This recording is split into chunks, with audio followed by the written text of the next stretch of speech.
We've come a long way, Oh, yeah. halfway, from the pictures you hang on the chalkboard to PowerPoints with your computer, a real PowerPoint presentation, and then to artificial intelligence aided kind of learning apps and learning softwares. There has been so many changes already.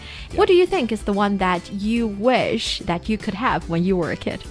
I think it would be instant translators.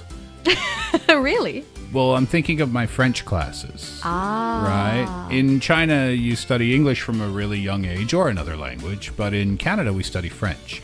But if I had the translation tools that are available now, I think I would have spoken French a whole lot better and a whole lot faster than I did at that time. Well, for me, I would imagine a better childhood life in general, even like a teenagehood in general, if I had this, say, parents' participation mechanism during my school years. Because I remember when I was younger, my parents were very busy for most of the time. So the educational aspects of my life were mainly from school. So nowadays we see that there's like a huge participation between the school side of educating the kid and also the family side on educating the kid. So we see a lot of collaborations and communications between the parents and the teachers.